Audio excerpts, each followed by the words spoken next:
So good afternoon again. I'd like to present a study on the analysis of pre-weaning mortality and associated factors, insights from modeling using available litter records in technical management. There are two types of maternity losses. There are losses between birth and weaning during lactation versus live birth, and the piglets that died during the farrowing, and that is a calculation of stillborn versus total number of births. And recently, the figures have fallen, especially the loss of the rate of losses versus live births, and we have an increase, a more marked phenomenon observed in the last few years. What are the causes for pre-weaning mortality? There are risk factors tied with the piglet, the litter, the mother, the breeding farm, or the environment. Here we have a list of the main factors observed in the literature, but the list is not exhaustive. The main risk factor for mortality is the piglet's weight at birth. It is not often measured, but it may be compared with the size of the litter. There is an increased heterogeneity of the weight with an increased mortality risk for the smallest piglets. The source parity also has an impact. Older sows will produce less milk, and therefore there will be more heterogeneity in the piglet weight and a loss of muscle tone, which will lead to a longer farrowing.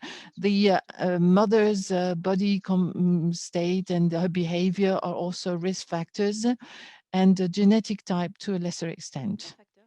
Many factors are associated to the farm with specific management and habits in order to improve piglet survival, such as adoption when there are too many piglets in a litter, and maternity monitoring is essential to avoid deaths during farrowing or piglets being crushed during lactation. The size of the breeding farm is also a factor because bigger farms also have more specialized manpower and therefore better monitoring of the maternity. We also must mention how the environment is managed and other factors such as the sanitary level, the location, the temperature, etc. All these risk factors are not available in technical management, but some can be approached with the usual criteria. Objective of the study to analyze maternity losses associated with each litter recorded in the database, identifying risk factors available in the system, explaining in the best possible way the observed variability. The study was conducted in 3 phases: exploratory analysis of average losses in the breeding farm recorded in the GTTT database, and analyzing the losses versus the litters, and modeling the losses, and focusing on the losses of live births. Now, we had 1,205 farms followed in the database in 2019. A univariate analysis was performed to identify variables that have a significant impact on average losses observed.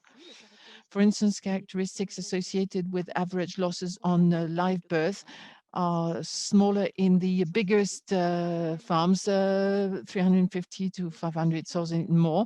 The age of weaning, less than 24 days. Brittany, the management in 5, 10, 20 batches, and collective maternities. Multiple correspondence analysis showed the connections between the variables. 2 groups were identified in the first axis. The large breeding farms, more than 500 sows, 20 batches, weaning at less than 24 days, which are the main characteristics of those breeding farms where the losses are more limited. And then we have the small farms with less than 100 sows and 7 batches. Only the variable relative to the size of the farm will be analyzed in the modeling. Age at weaning will be considered, and the duration of lactation will be calculated within the litter. Litter analysis. Some farms were excluded due to a number of characteristics linked with the size or habits. For instance, sows which are bred outdoors or in some particular areas. Complete careers of the sows were extracted, and we ended up with more than 1 million litters. The loss rate analyzed for each litter showed losses versus the live births, and the rate of stillborn piglets, and the average value calculated per litter are close to the average, the farm average in G3TT. Here we have 12.6 losses versus live births, and 9 versus the stillborn piglets. In order to explain variability, the factors we chose have to do with the characteristics of the litter itself, total number of piglets born, because we have the uterine litter size and also the risk factors that have to do with the farrowing, the way the farrowing went, and the birth weight of the piglets. Gestation and the lactation duration are also considered, and a number of characteristics for the sows, such as genetic type, parity, 3, 6, and 7, and more, and the age at first farrowing. Finally, we associate with each farrowing a litter, the breeding farm and the environment, year and season, and the breeding farm itself, because the marking indicator is considered for each sow. Several linear regression models were tested and correlated with Fisher test to determine whether the new model allowed to reduce significantly the error versus the first model or the previous model. The model that showed the best adjustment explains 17% of the variability observed on the ratio losses on live births. We have quality variables which all have a significant effect on the live-born losses. Quantitative variables have an impact on the live-born losses. Only the age of the first farrowing does not show any significance. Now we will look at the type of effect and the contrast observed. The parity is important because we have an increase of 1 point when the total number of piglets born increases by 1. Heterogeneity of weight is also a factor, with more heterogeneity leading to an increase in the losses. Duration of gestation is when it decreases by 1 day, we have 0.56% of effect on mortality, and duration of lactation did not seem to have a lot of impact. Now, parity. Less losses in parity 2 and 6 versus 1, minus 0.5, and the same goes for above parity 7. This may due to the fact that in parity 2 and 3, the sows will produce the maximum quantity of milk, which will then decrease. Genetic type, also corrected by all the other effects, varies between minus 0.47 and plus 0.59, which is statistically significant, but we have to keep this as a relative value because the difference between the extremes is only 1.06, and the ratio losses over live births was 12%. Seasonal effect. Here we have the effect for each modality of the year and season. We have cyclical seasonal effect with increased losses over live borns in the autumn and winter for all 4 years of the study. Finally, the breeding farm effect has a large amplitude. We have almost 20 points between the extremes, which means we have a huge phenotypic impact. Now, this must be considered also taking into account the diversity of the habits in each breeding farm, the management, the size of the breeding farm. To conclude, we have a quick presentation of the main elements of the model used to explain the rate of stillborn piglets, plus 42 point of percentage per piglet born, total number of piglets born in above the usual number. The parity mortality is greater in the older sows, and the duration of gestation also shows an increase in the risk of stillborn piglets in the short gestation. And finally, the farm has a large impact with a huge amplitude between the extremes, and farrowing monitoring is very important. The model explains 14% of the variability of the rate of stillborn piglets observed by litter. adjustment of models to observed data is limited. The available indicators in the database G3Ts explain only in a limited way the variability observed in the litters, 17% for the losses over live birth, 14% for the stillborn rate. Other effects such as the sow itself and the piglets and the environment are associated. The sow effect is random, and the new models explain more than 22% of the variability in the losses observed in maternity due to an individual component of the sows on the performances connected with the behavior, the housing, and the body reserves. In conclusion, this study was conducted over a large number of litters, and it confirms the importance of factors found in the literature, such as the size of the litter, but also variability of effects connected to the soil or the farm. The explanation factors found in the G3T database allowed to explain part of the variability between litters, and they can be analyzed on the farm level, and they can be found on this email address or website. Technological evolution will allow to collect more data regarding the soil itself, behavior, body condition, and the piglets themselves, especially measuring their weight. And not only can we improve the models, but we can also improve monitoring in the farms and therefore provide more accurate counsel. Thank you very much for your attention. Thank you, Alexia. I forgot to ask the audience to ask questions, so do not hesitate to post your questions on the Q&A chat function. Ludovic, you have a question? Yes, we have a first question. Some management practices for large litters can be identified in the database, such as adoption or artificial milk being fed to the piglets. Have you analyzed them? Yes, we have. Farm management were considered overall in the breeding farm effect, as was shown by the large amplitude of the breeding farm effect on piglet losses, but we took it one step further by applying the model, removing the farm effect and analyzing them characteristics per characteristic. And following the second analysis, for instance, the size of the farm came out as having a significant impact on losses, the geographical area as well. However, adoption did not come out as a factor. We did not find any significant impact of the adoption practice regarding the ratio between losses and live births. Another question, inducing farrowing. Did this have an effect? Well, no, we did not consider it as a factor because in the G3T database, we do not record this information. Some farms use this in some cases, not systematically, but we looked at the duration of the gestation itself, and we found that shorter gestation had a negative effect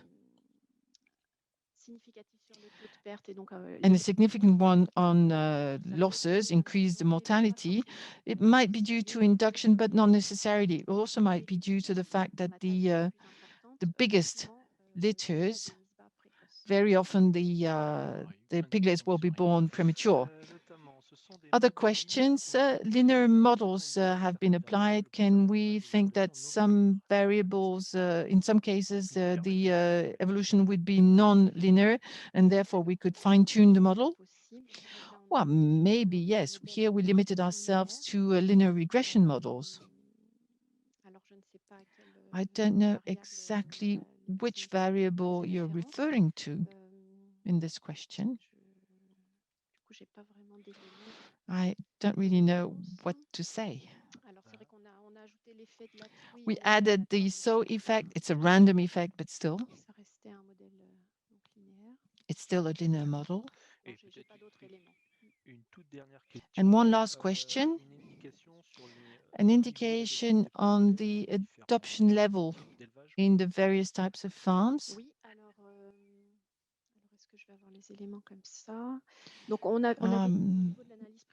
Regarding the preliminary analysis on the breeding farms, we created a variable to quantify the ratio of piglets being adopted versus the total number of weaned piglets. And above the threshold of 5%, we thought that the variable was worth 1. It was either 0 or 1. But how many farms? I'm sorry, I can't really answer. I could, but I would like to look into the data. Oh, there are many more questions. Maybe just one more. Est-ce que, alors je prends un peu au hasard, excusez-moi, est-ce que la distribution du nombre de portées par portée, Distribution of the number of litters. Sorry, number of losses per litter. Is this following a normal law? No, no. The rate of loss does not follow a normal distribution. We start from 0. And no, the distribution would not be conventional. And that's the reason why in this study, we first performed a log transformation of the loss rate.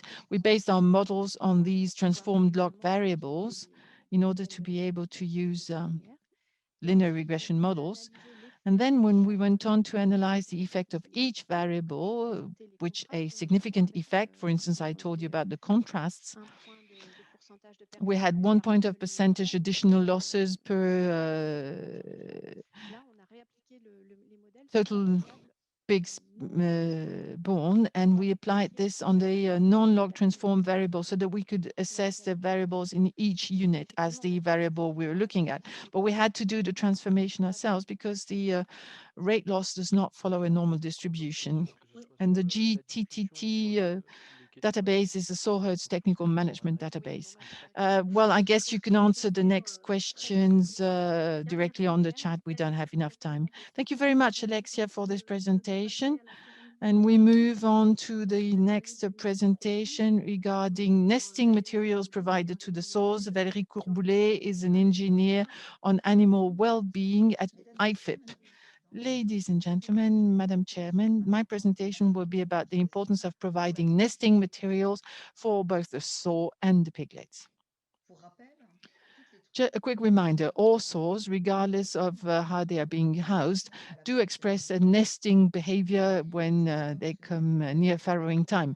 Whether they are outdoors or indoors, they will start digging a nest and they will try to find material that they will place inside or around the nest. And they will use their snout and their paws to dig, catch material, and place them.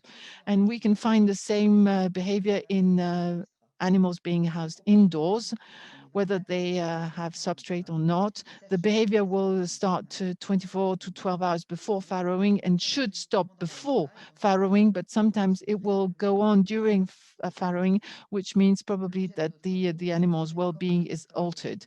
And we wanted to show how to encourage a good expression of this type of behavior and measure the impact that this will have on farrowing and technical results. We used 4 batches of 24 sows each, housed indoors in small pens, and farrowing was not initiated.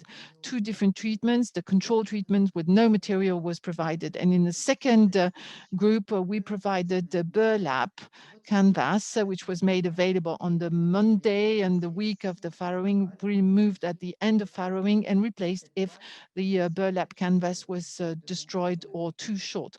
It was going right down to the slatted floor. We videoed 17 sows with the burlap canvas and 18 control sows during the week of farrowing. And the videos showed that there were 2 different periods, a 12-hour period just before farrowing, and we watched the behavior. And the animals had a nesting behavior. They scratched, they dug, and they also moved their snout backwards and forwards, and they tried to arrange and organize the burlap canvas. These variables were then explained in percentages based on the observation time, i.e. 12 hours. We then looked at their behavior during farrowing. Again, we observed the source behavior, the postures, and the speed at which farrowing took place. And the variables were expressed in a proportionate way, depending on how long it took for the sow to give birth. We then assessed the condition of the burlap canvas twice a day during the week before farrowing, and we gave 4 different scores. Either the burlap canvas was intact, torn to 1/3 of its surface, or completely destroyed. We then monitored the litters, 47 litters for each treatment. We recorded piglet weight at birth and after 3 weeks and after 4 weeks of lactation. We also monitor the piglets' condition, their status at birth, whether they were all alive or stillborn or maybe mummified. And we continued recording values during lactation. We recorded every loss of piglets. We also monitored the condition of the burlap canvas for 43 sows until farrowing. On day of farrowing, we see 0 on the graph for the day of farrowing. Until the day before farrowing, 42 canvases were intact or barely damaged. On day of farrowing, 13 sows damaged or almost destroyed the burlap canvas. We can therefore consider that the burlap canvas was used as a good material for the sows to express nesting behaviors. Now, regarding the sows activity, we observed their nesting behavior and also the investigation behavior inside the cage. This is what you see on the graph on the right-hand side of the slide. We observed that in the hours before farrowing, nesting activity increased progressively in both groups and culminated 3 hours just before farrowing. Nesting behavior lasted the same time between the 2 groups, so 140 minutes in the burlap canvas group and 135 in the control group. However, with the burlap canvas, we had more sequences of nesting behavior, 83 versus 65, and here the difference is significant. And this higher frequency of nesting behavior could be a sign that the source found the environment more favorable. Regarding investigation behavior, the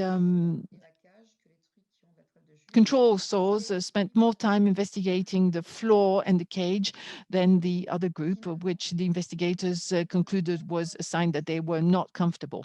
Therefore, burlap canvases provide a more favorable environment for the sows to express their nesting behavior.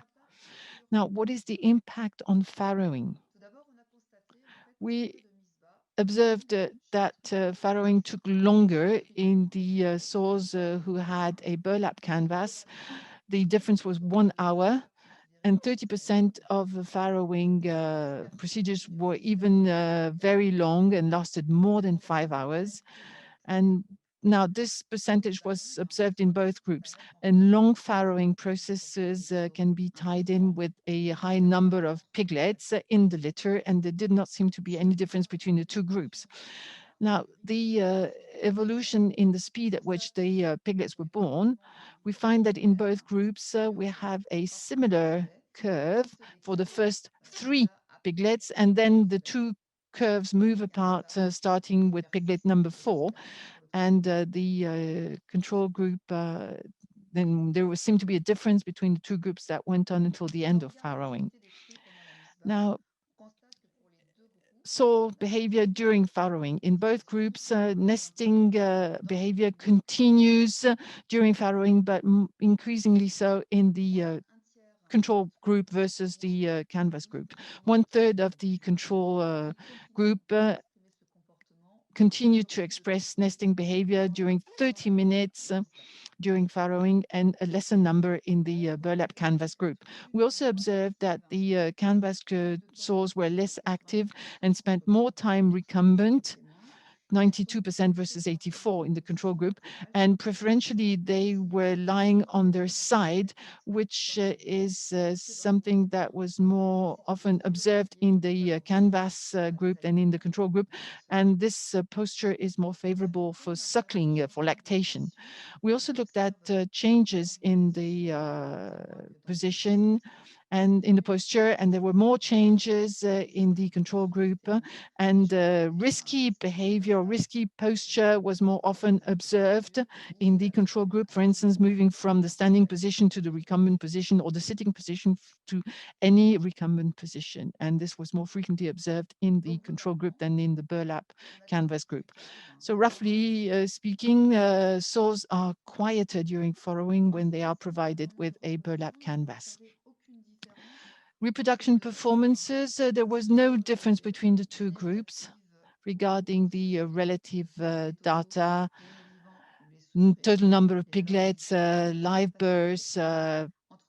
There did not seem to be a difference between the two groups, and no difference in terms of parity and weight of piglets, both at birth and at weaning, and also for the weight of and the condition of the sows at birth, and also when the piglets were being weaned.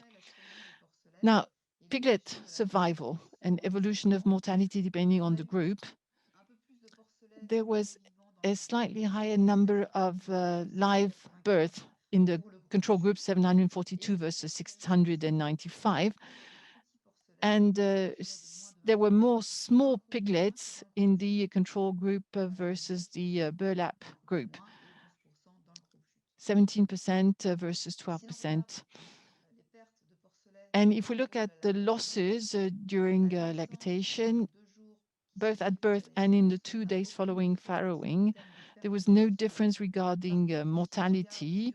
However, over 1 week or even 28 days for lactation, we have a significant difference between the two groups. There is a higher rate of mortality or losses in the control group versus the canvas group.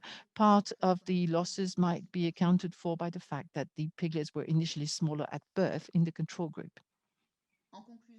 In conclusion,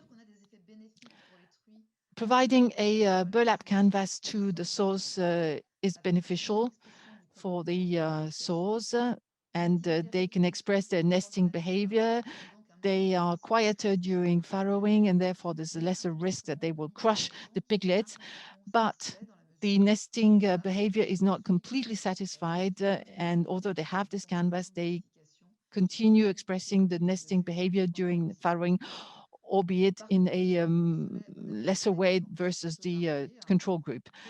The effects on the piglets are not so significant. Maybe this is due to the fact that there are limiting factors, the sows being all housed in a cage, and also the fact that prolificacy is very high, and this might in a way compensate negatively for the fact that they have been provided with a burlap canvas for nesting for nesting behaviors to be expressed. Thank you very much for your attention.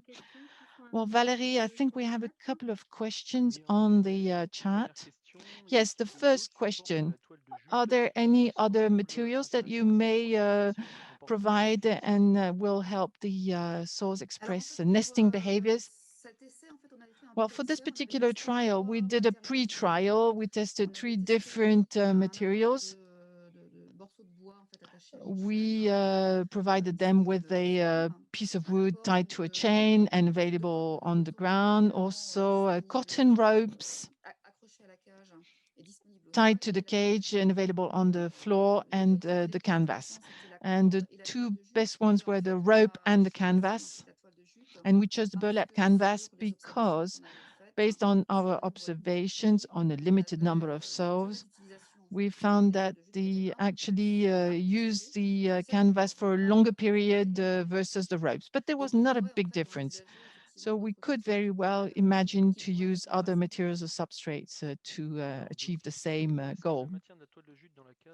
Keeping the burlap in the cage, would that also be beneficial for the piglets' behavior during lactation and even after weaning? Well, I guess so, yes. It will allow the piglets to express their exploration behavior. It will be used by the piglets as an enriching material, and it will continue doing so after weaning.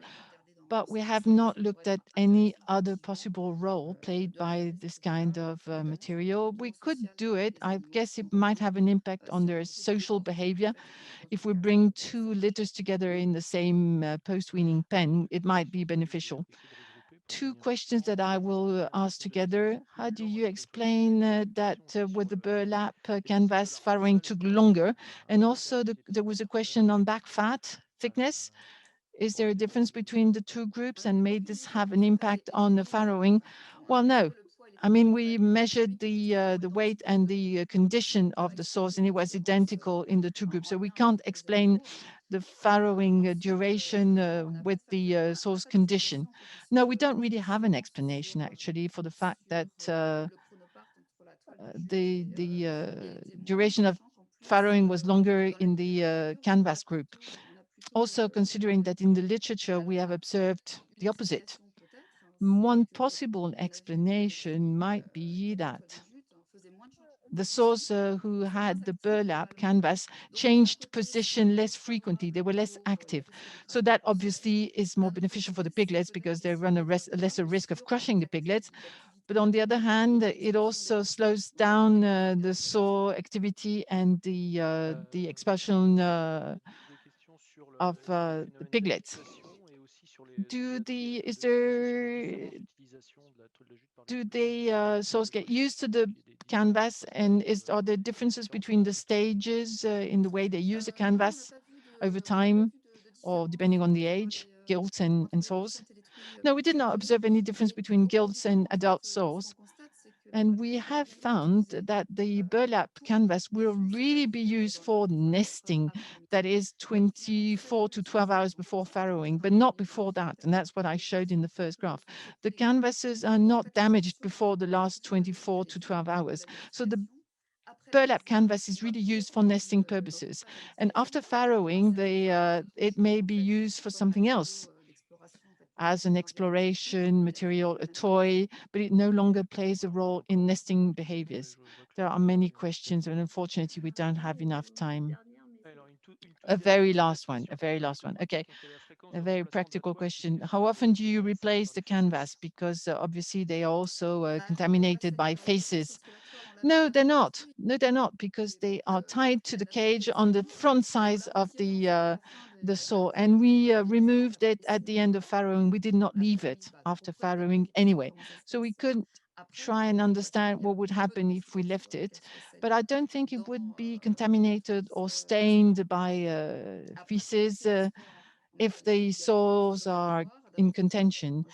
But if sows are bred free ranging, well, you know, when they like something, they try not to soil it. Okay, if the other questions you can answer in the Q&A function. Thank you very much, Valérie.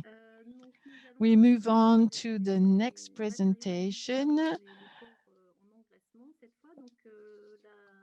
Handling materials that can be handled by the animals for exploration. Yannick Ramonet, who works for the Chambre régionale d'agriculture de Bretagne. You have the floor. Good afternoon. I'd like to introduce to you a project regarding the use by pigs of enrichment materials available commercially to improve animal welfare. This project was conducted by the Chamber in Brittany and received a funding from INEPOR. Morgane Leroux, who was an engineer doing an internship, and under your internship did most of the work in terms of setting up the project, and she did most of the observations, juggling between the different lockdown periods in the spring of 2020. Enriching the living environment of pigs helps improve their welfare. It helps them also express their behavior in terms of manipulating and exploring their environment. That's part of their behavioral needs. Now, for outdoor farms or whether they receive bedding, as is the case here at the Crécom station, as you can see on the picture, access to substrates is facilitated, substrates that they can rake or root around in. So in the buildings with fully slatted floors, you enrich the environment using materials that the animals can manipulate. So we use a metal chain and other materials as well, for example, algae type cylinders. It's a regulatory obligation. In 2016, the European Commission published a recommendation and a working document on prevention of tail docking and also the provision of enrichment materials. These documents in particular describe the so-called manipulatable materials, or MMs, based on their intrinsic qualities. And they are ranked into three different categories: optimal, for materials distributed in the form of bedding; suboptimal materials, whose main characteristic is the fact that they are organic in origin; and lastly, minimally interesting materials, for example, non-organic materials, metal chains, or plastics. In 2019, trade organizations in France published a fact sheet for breeders containing guidelines. In February 2020, a ministerial order enshrined into the French legislation information regarding the different MM categories and also the number of materials to be provided based on the number of pigs per pen. As part of our study, we tested manipulatable materials sold on the market and given to pigs at the Crécom station. So the test was carried out on two different batches, two different pens of pigs, fattening pigs and also weaners. So for each pen, two materials were set up in line with regulations. So one minimally interesting material, a chain or a plastic disc, is suboptimal material for weaners, so starch-based ropes or objects, or wood-based, alfalfa, compressed alfalfa-based, and for fattening pigs, wood or starch type objects. So eight pairs of materials were tested in weaners and 8 among fattening pigs. So there are two examples on these pictures. At the top, you see weaners who have access to a metal chain and also a cotton rope. And at the bottom, you see a plastic disc, which is tethered to a chain, as well as a piece of wood in a plastic tube. Behavioral data was obtained using pictures that were taken at a frequency of one picture, one photo every 3 seconds. That way we can continuously monitor the use of these materials. The observations were made over 6 periods of 2 days for fattening pigs and 2 periods of 2 days for weaners. Photos were taken and examined between 10 a.m. and 8 p.m. So what we look at is the number and duration of behavioral stints targeting each manipulatable material, as well as the number of pigs involved, as well as their posture. Now, regarding the results on this graph, I represented the total time targeting manipulatable materials. Now, for weaners, weaners had access to a combination of metal chain in blue in the lower part of the graph and a cotton rope in pink in the upper part. Now, for this combination of manipulatable materials, the animals spent, on average, 67 minutes with the chain and 140 minutes with the cotton rope. Now, for all of the MM combinations, the total time targeting them ranges between 66 and 207 minutes. For 6 suboptimal materials, they account for 50% of the total time, and the rest being spent on minimally interesting materials. So the materials that are the most significantly used are starch-based, as well as the cotton rope, wood, whether on the ground or at height, as well as compressed lucerne or alfalfa, are the suboptimal materials that are the least used in weaners. Now, for fattening pigs, the total time directed toward manipulatable materials ranges between 37 and 126 minutes. For 6 suboptimal materials, for example, wood on the ground, starch-based objects, they occupy 60 to 81% of the activity time, and the rest goes to minimally interesting materials. However, for wood at height, for compressed alfalfa or straw, this accounts for 10 to 46% of the total time. The minimally interesting objects were the most used in these conditions. So ground level wood and starch-based stars are the suboptimal materials that are the most used, and raised wood is the least used. On this graph, you see the number of interactions with manipulatable materials. On average, in weaners, over 10 hours of observation, we find that all 50 interactions with suboptimal objects and 30 interactions with minimally interesting objects. This includes resting time. This shows that there's a lot of activity targeting manipulatable materials. Now, in fattening pigs, 20 or so interactions. This is a lower number than in weaners. Renewal of materials. This is determined by the degree of wear and tear. Cotton ropes or burlap ropes, these were renewed 6 times during the post-weeding period. Now for wood and starch-based objects, only 1 item was necessary. On the pictures, you see a starch-based star and a piece of wood at the beginning and at the end of the fattening period. Some objects can be reused by the next production cycle. And of course, you need to bear in mind the necessary health control measures. Now, the metal chain doesn't suffer from wear and tear.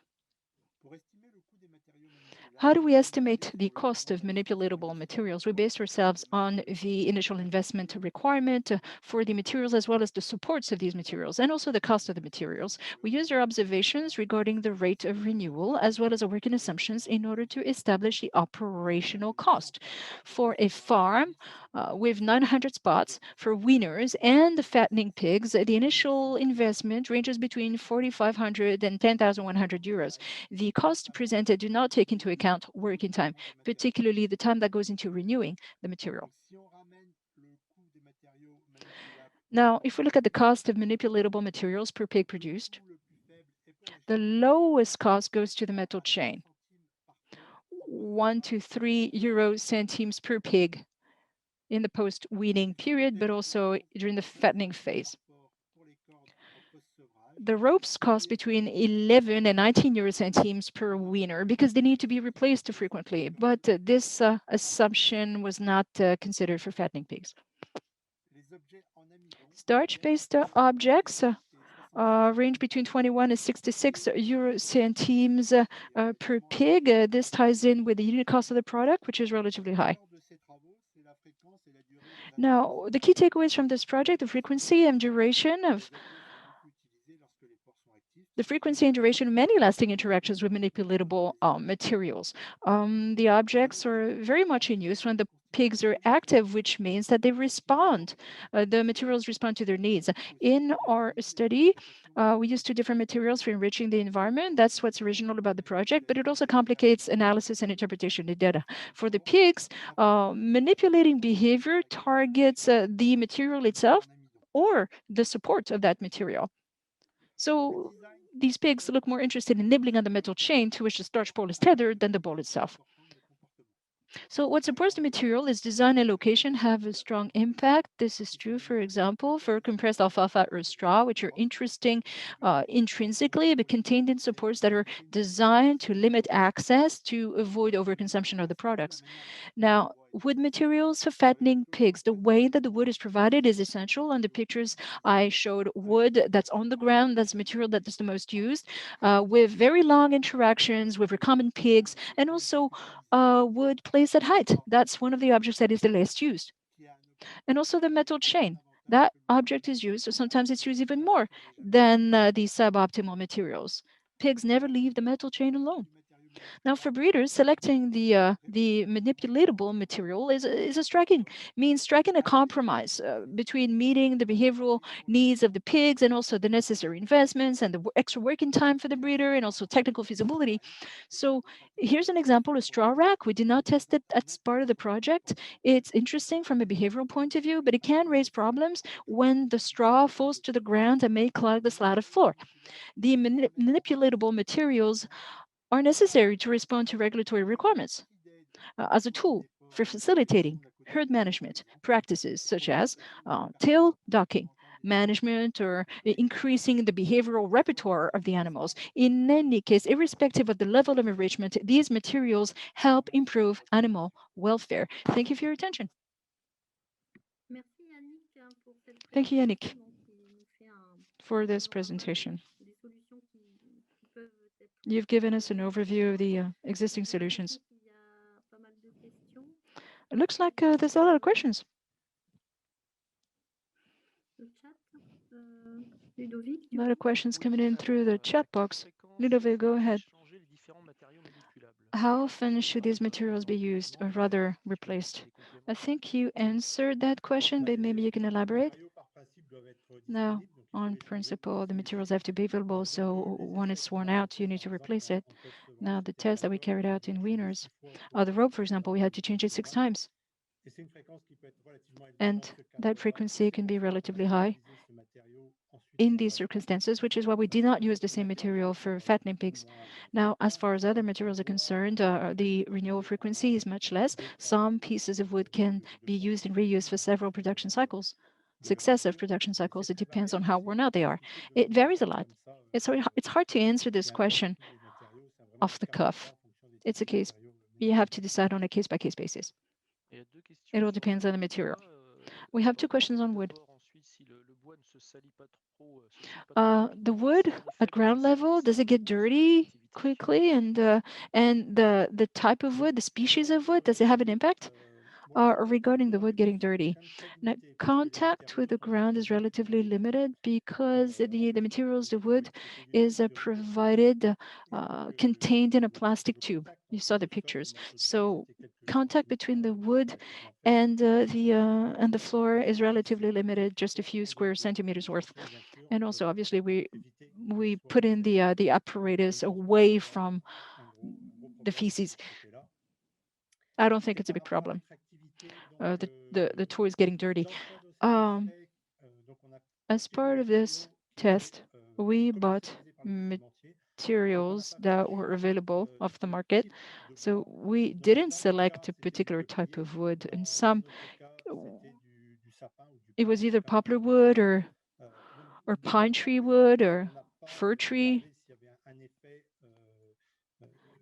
But we didn't look at whether the type of wood made a difference.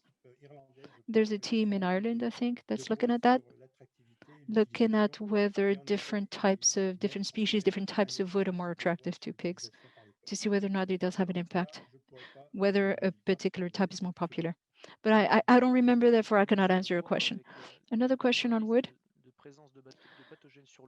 What about pathogens on the wood? Ground level wood, is it really accessible? Isn't it more attractive if you suspend it, if you hang it up? Ground level wood is attractive.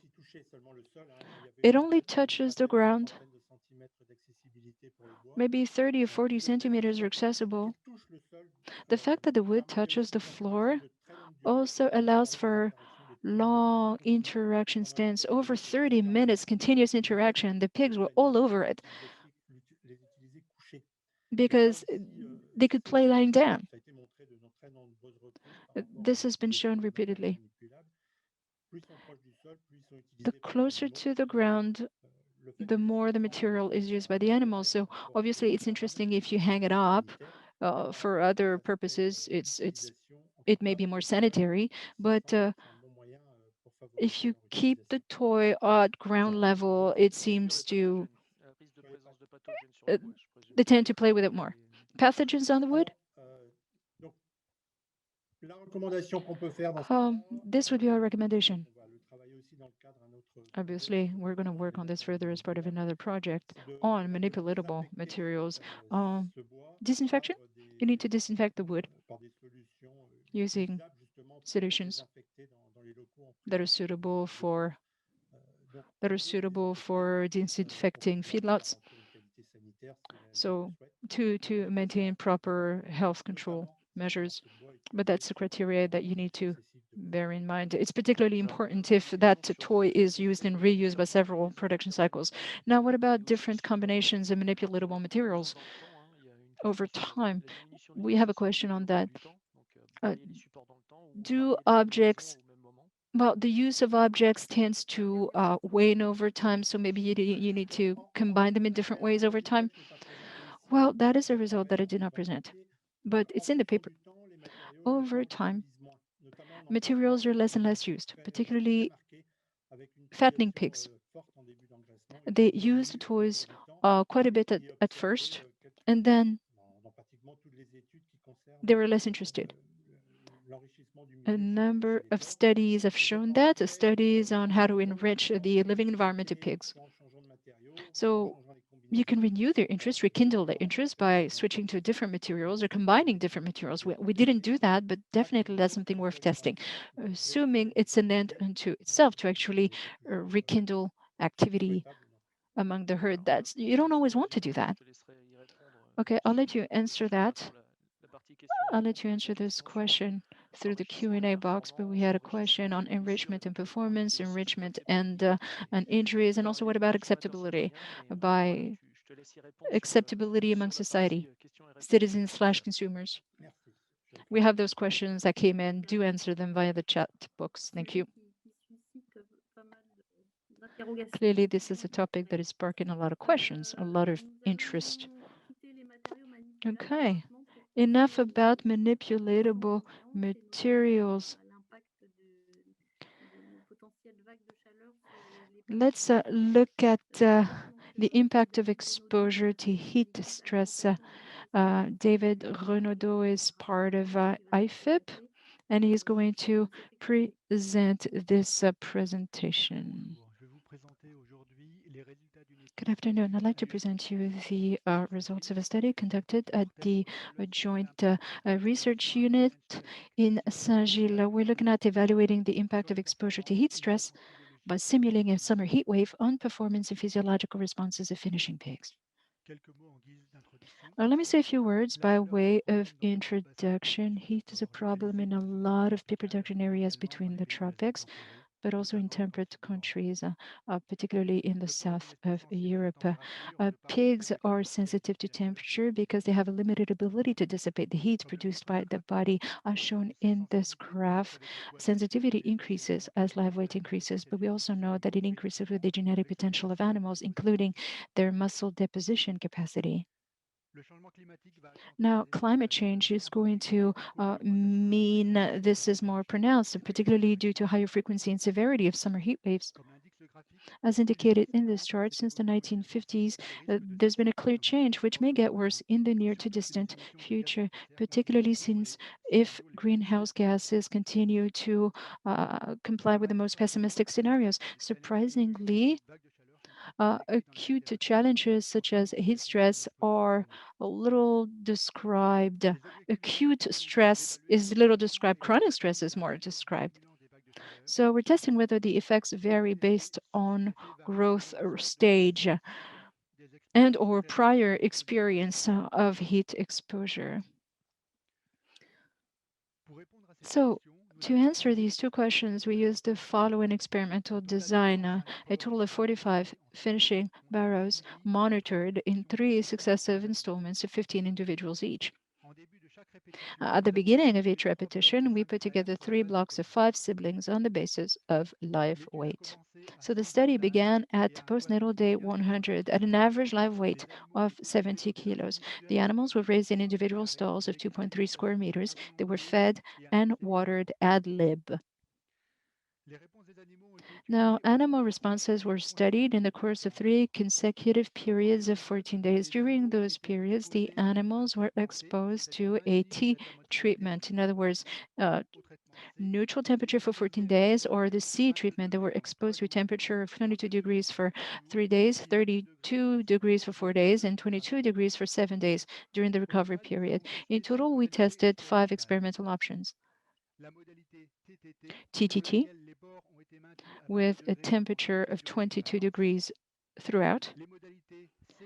CTT, TCT, and TTC, where the pigs received a C treatment during the first, second, or third period, and the CCC option, where the pigs received the C treatment during the first, second, and third period.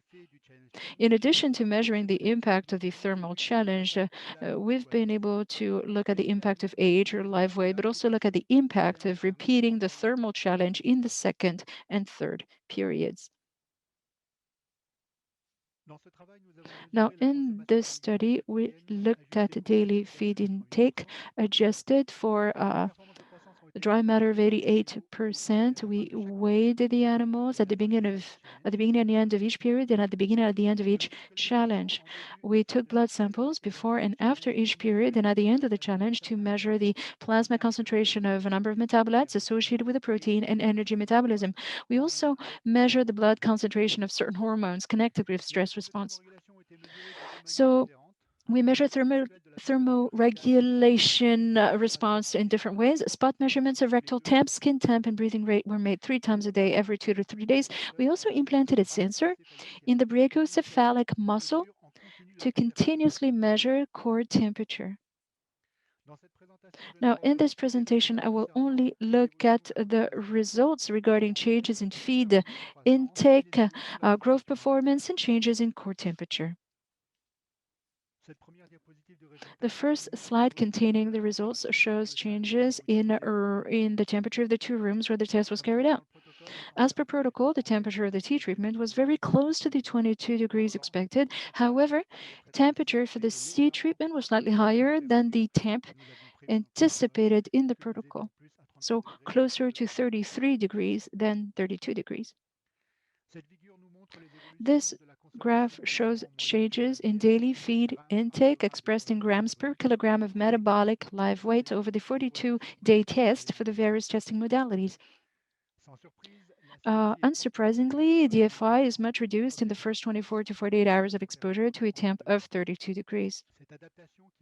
This adjustment has been documented in the literature and enables the animal to reduce its metabolic heat production to better tolerate the effects of higher external temperatures. Later, we observed a slight increase in feed intake during the heat exposure, which is a sign the pig is acclimating. Now, to go further, I'm looking at changes in feed intake for the various experimental options in the form of bar charts. So we're seeing the average DFI before in blue, during in amber, and after the heat challenge in gray for each period. In all three periods, the performance of animals under the tea treatment were very similar. So we averaged out the numbers to make this graph. As indicated in the previous slide, exposure to a temp of 32 degrees leads to a significant reduction in DFI. When we compare DFI before and after exposure, we should note that the reduced feed intake period between day 0 and day 4 does not lead to a compensatory response between day 5 and day 11, whereas in thermoneutral conditions, a period of lower intake is generally followed by overconsumption. The comparison between the C, TC, and TTC options clearly indicates that age and live weight have an impact on the reduction in feed intake due to heat. This confirms that sensitivity to heat tends to grow as live weight increases.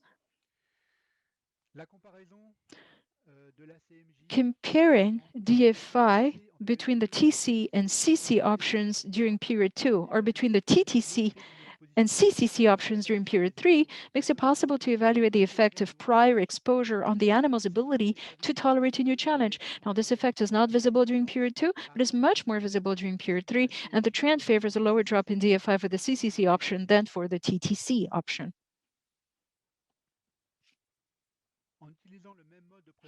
Looking at the same presentation method, here we are representing changes in growth speed before, during, and after heat exposure. Regardless of the period, there's a drop in growth speed due to lower feed intake. If we look at the age effect, just as for DFI, we clearly see that the heat effects become more pronounced between periods 1, 2, and 3, with reductions in ADG of 12%, 48%, to 72%. For periods 2 and 3, the impact on ADG is much higher than the observed effect on DFI. This could be caused by a dilution of energy intake due to the animal's maintenance requirements. Regarding the impact of prior exposure, the effect is not significant in period 2, but much more significant in period 3, with a 41% reduction for treatment CCC versus 72% reduction for TTC. In this slide, the feed conversion ratio was calculated as the weight gain to feed intake ratio measured for each sub-period. Here again, as you can see, exposure to 32 degrees for 4 days leads to a lower FCR. This effect is significant in periods 2 and 3, but not in period 1. The age effect is mostly visible between periods 1 and 2 because the reduced FCR between day 0 and day 4 is similar between periods 2 and 3 for the TC and TTC treatments. Here again, the heat impact is limited for the CCC group during periods 2 and 3, although there's no significant difference between groups TC and CC in period 2. This table shows the global performance of the individuals during the 42-day trial. The CCC group has a significantly lower DFI than the thermoneutral group.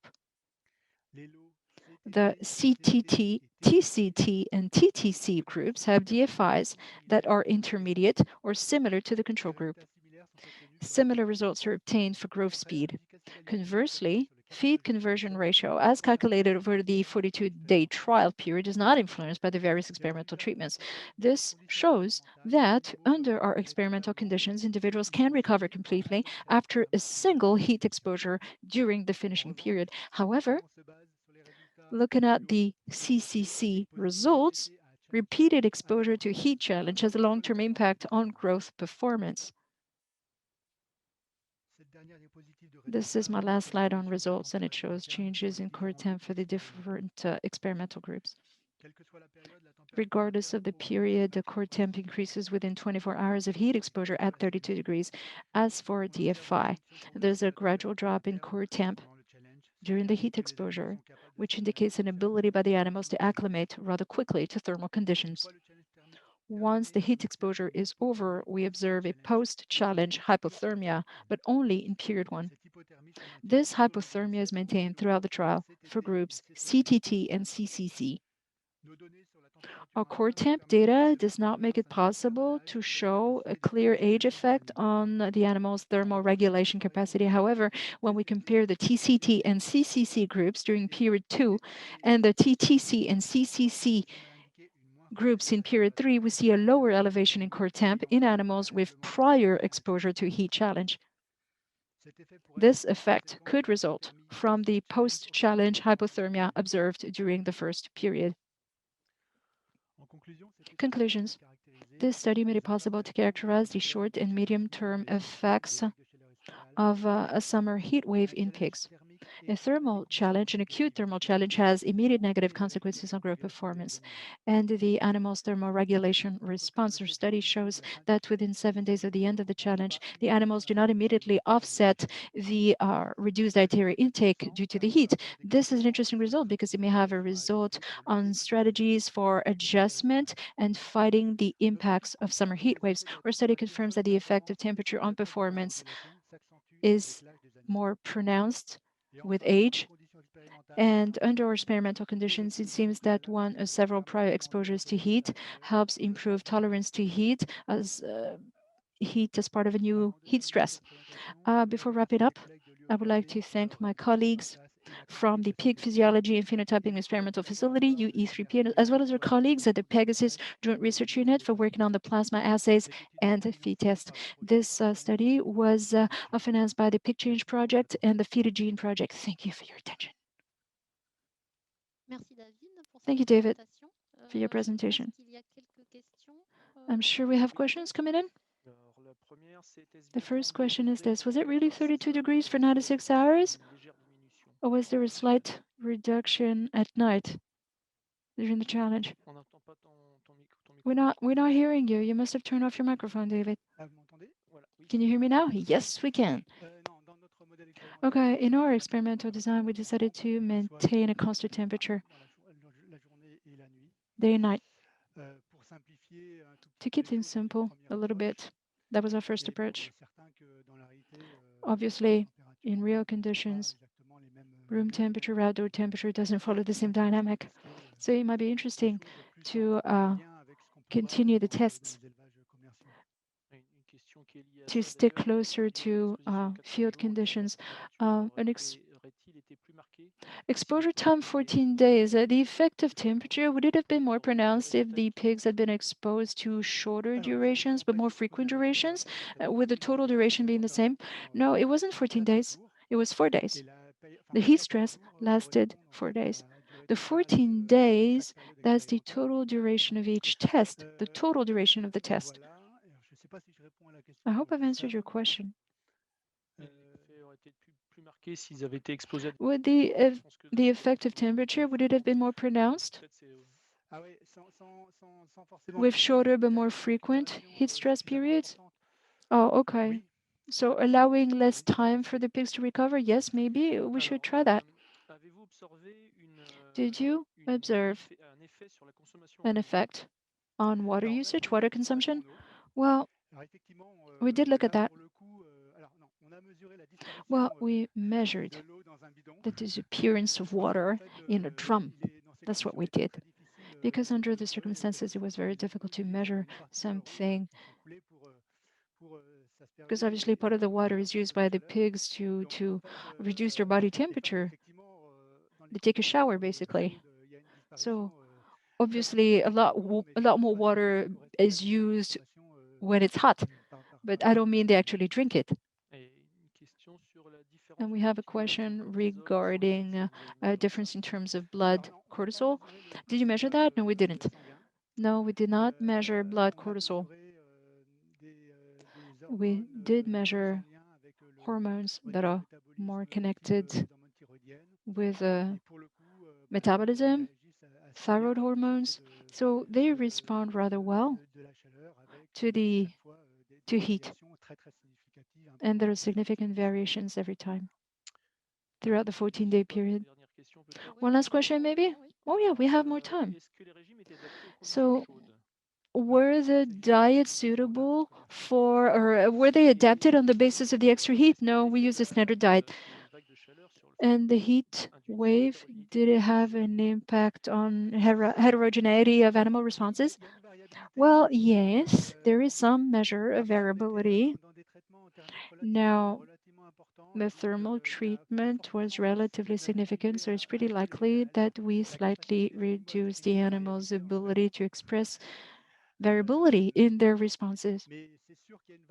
But clearly, there's variability, particularly during the recovery period. We saw different things with different animals. Some animals failed to recover after exposure was over, and others recovered much faster. No more questions? Oh, we have more questions coming in, maybe 3 or 4. But I don't know whether we have time because we're a little bit behind schedule already. We have maybe 1 minute left out of the 5 minutes allowed for the Q&A. Okay, so one last one. Using the bar charts, the ADG is less high. DFI is less high, but ADG seems to go back to the pre-challenge level. So I'm surprised that the FCR is deteriorated for this phase. C'était la question difficile. That's the hard question. I need to look back at the graph, but now FCR is not deteriorated during the recovery period. Mostly it is deteriorated during the actual challenge.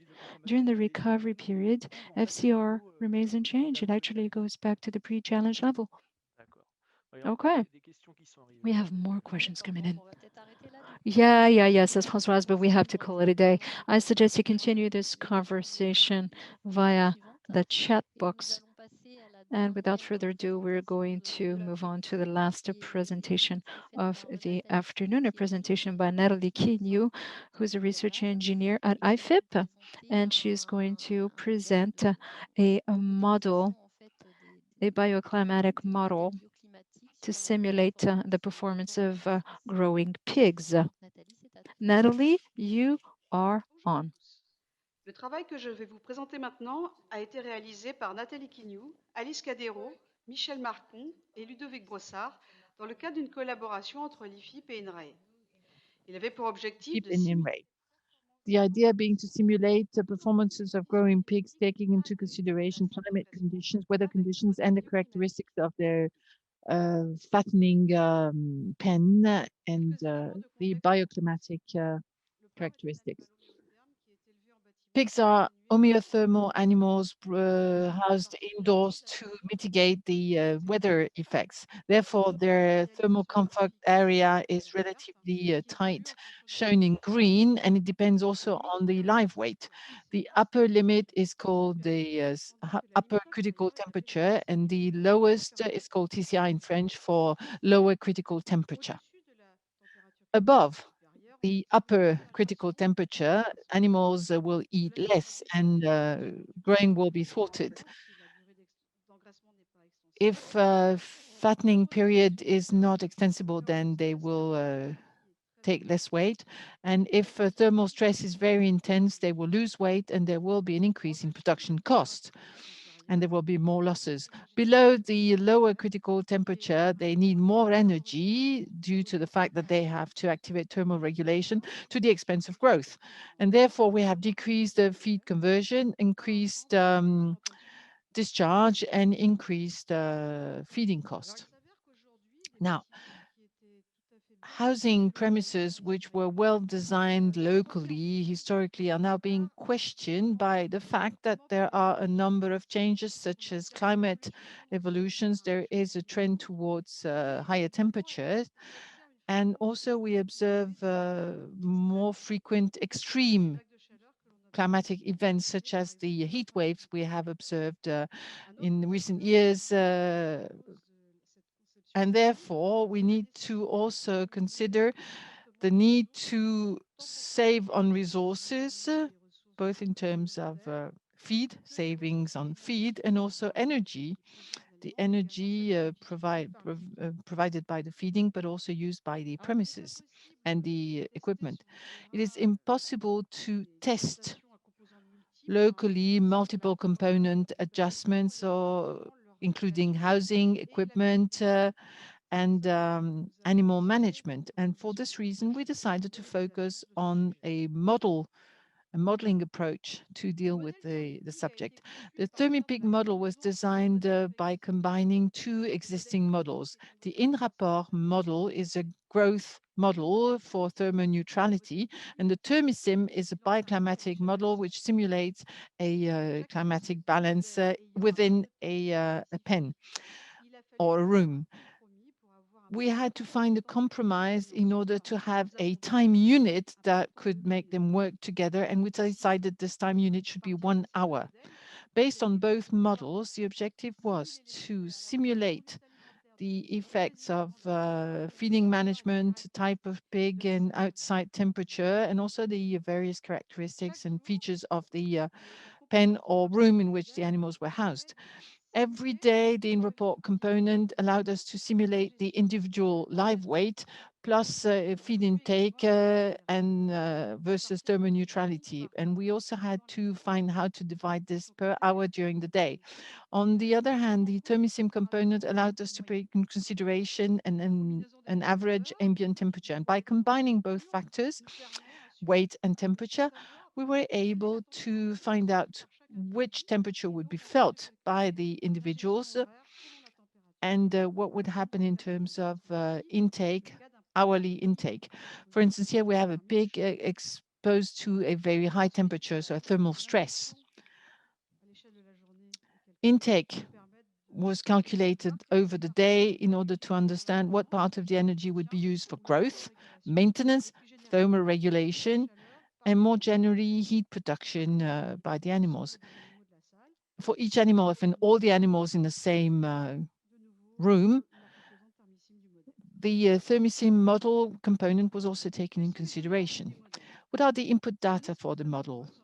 Well, we have a large quantity of data brought together in 4 modules to describe the premises characteristics, the animals, the equipment available, and the feeding management. Based on the weather data used, the model will simulate breeding conditions and associated performances. We performed a simulation by describing as accurately as we could the conditions in which the animals that we studied in the experimental station were raised.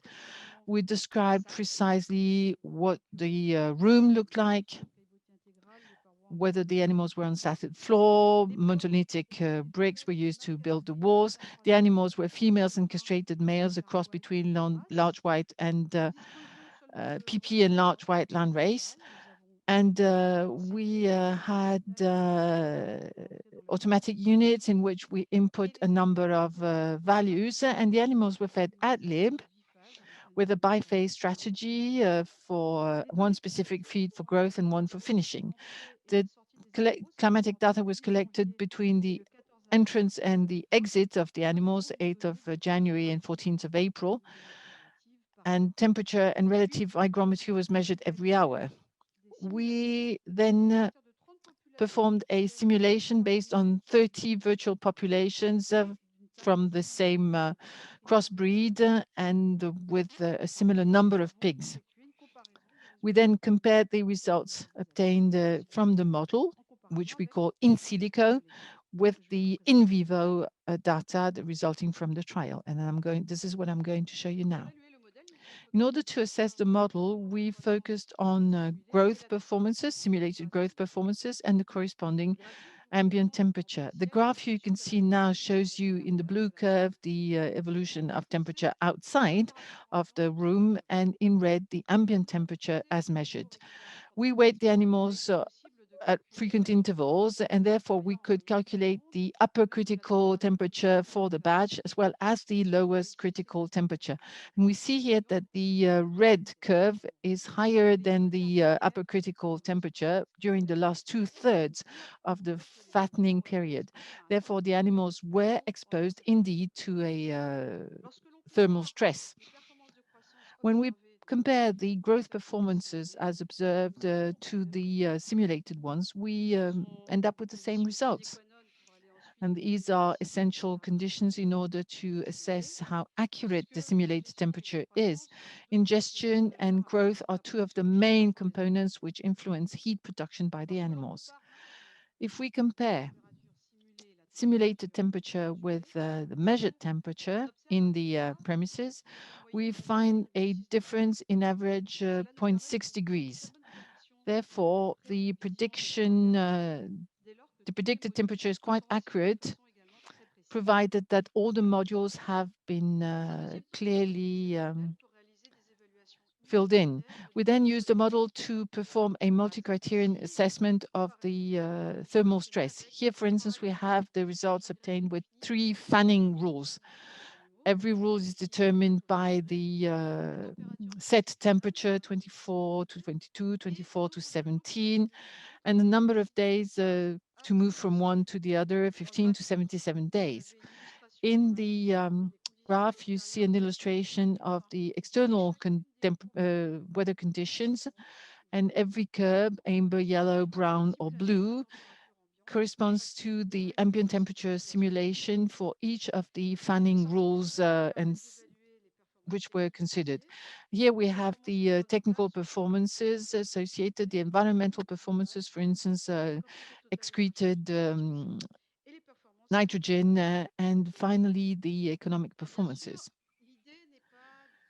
Of course, we did not want to use the model absolute values to jump to conclusions, but rather we wanted to compare the technical options and choices. And here we assigned the green color to the rule that provided the most interesting results, pink for the least relevant results, and yellow for the in-between result. And we see that rule number 1 seems to be the most appealing one based on the considerations we had previously defined for the room and the management, animal management. Conclusion: ambient temperature can be simulated accurately with the ThermiPig model, but it means that beforehand we have to provide a very accurate description of the system, housing premises, pigs, feeds. Dynamic mode simulation allows us to envisage developing a tool which will generate an alarm as soon as the ambient temperature moves away from the temperature we expect to have. This tool will allow us to perform multi-criteria comparisons of technical choices based on the various performance components: technical, economic, environmental, energetic. Future evolutions are being considered, and they are in progress. The economic relevance of equipments encouraging growth via a greater feed ingestion is actually penalized by the calculation method of the muscle content in the pieces and impact on the price of the carcass. Therefore, work will be needed to better describe these factors. The work was conducted within the PIG-6 project Age 2020, Susan Iranet, supported by ANR. Thank you very much for your attention. Merci, Nathalie. Well, thank you, Nathalie. Alors, je Je pense pas qu'il y ait une question. J'ai vu Non. qu'il y avait. I don't know if there are any questions. There was actually a reply to a reply. Pas encore eu de questions. There aren't any questions yet. Well, I have a question. Something that came to my mind when I was listening to David's presentation. Someone asked, what about water being consumed by the animals? And David said that they had water available also for thermoregulation. Well, Nathalie, I wanted to ask a similar question. Is that something you could include in the model? Could it have any relevance? Because when an animal tries to fight heat, obviously water on their body that might cool down their pores on the skin is possibly relevant. We can't hear you. We can't hear you. Oh, sorry. Yes, of course, we thought about that. We made sure that pigs had unlimited access to water, but the component was not taken in consideration in the model, but it will be in the future. I did not mention all the future versions that we have thought about for the tool, but we are thinking about manure production and the incidence of stored manure on the temperature within the premises, and therefore water consumption would also be a very important factor or criterion that we need to take in consideration. And water consumption does not necessarily help manage manure more easily. It may help the animals bring down their temperature, but for manure management, it wouldn't be the best way to control it. Is it possible to use the model to assess the impact of climate changes? Of course, of course. It is one of the future perspectives. We are trying to, we're going to try and design a tool that will be helpful to adjust the premises to future needs, taking into consideration the fact that animals will be more frequently facing heat waves in the summer. Simulation was conducted with lower outside temperatures, but in the south, sometimes the temperature outside is even higher than inside. And what can we do to reduce the indoors temperature? What can we do? Well, we performed the simulations with very low outside temperatures. In the Pixies project, we had Swedish colleagues, so we had access to very low temperatures in their farms in northern Sweden.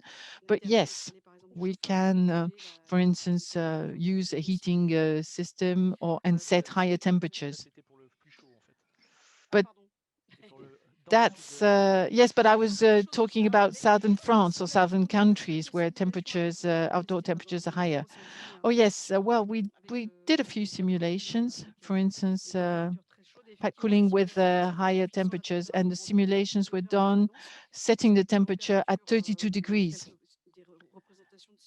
If we think about what happens in Brittany, for instance, we were not able to show sufficient effects to be able to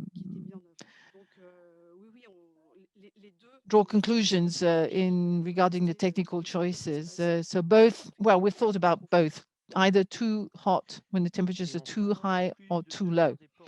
Two-thirds, more than two-thirds in France are fed with liquid feed. Does that have an influence on the conclusions?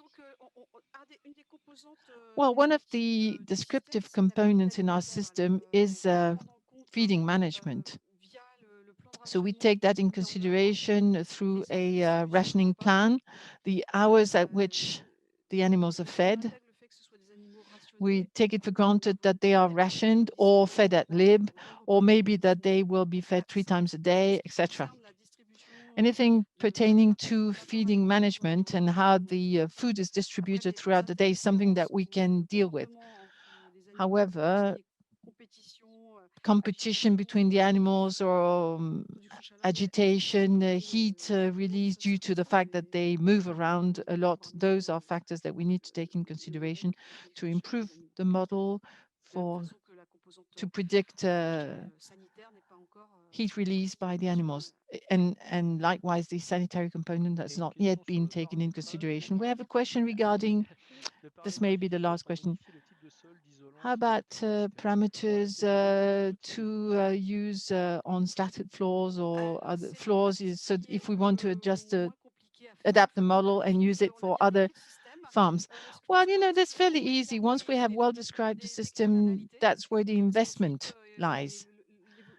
You have to describe the situation as it is, because then the technical choices or options are not very difficult to implement. That's what I meant when I said that we don't use the output of the model as absolute values, because you can't always compare, you can't always adapt, use the values from one farm for another farm, but we can easily compare between farms. Well, thank you very much. I think we're now going to close. Thank you very much to all the speakers.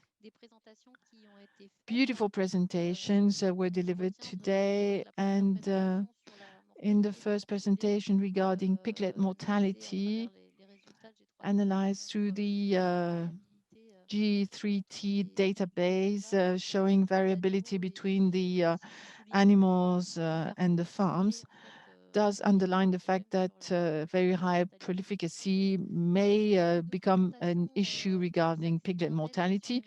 Then we had presentations on well-being and the kind of material that animals may use. There are options to provide the animals with materials that may be adjusted to different kinds of situations. We need to consider what type of materials, but also how they are being provided and distributed to the animals. And finally, the last two presentations showed that we need to find ways to adjust to heat waves. There are climate changes taking place, and they are probably going to be present in the coming years, and there will be more heat waves, so we need to take that into consideration. And thank you very much for the questions that were asked at the end of each presentation. Thank you, Ludovic, for having dealt with the questions. And I encourage you to have a look now, maybe later, at the posters, the numerous posters. There are 13 posters for this particular session. A few regarding pigs being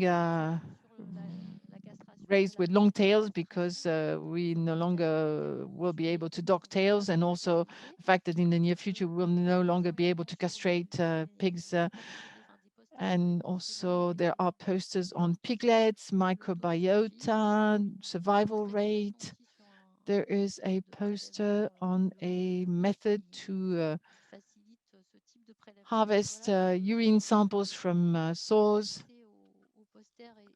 So you have free access to the posters until the 12th of February, and I warmly encourage you to have a look at those posters. Thank you very much for having attended this webinar, and I don't know if the organizers have something to add. Otherwise, well, we close the session. Thank you very much for your contribution. And see you tomorrow morning for those who want to attend the session on feeding. Ludovic, yes, thank you very much to the moderators, to the speakers. And as the moderators have already said, there are posters, and tomorrow morning we resume at 1:45. If you could connect yourselves a few minutes before that, and enjoy the evening. See you tomorrow.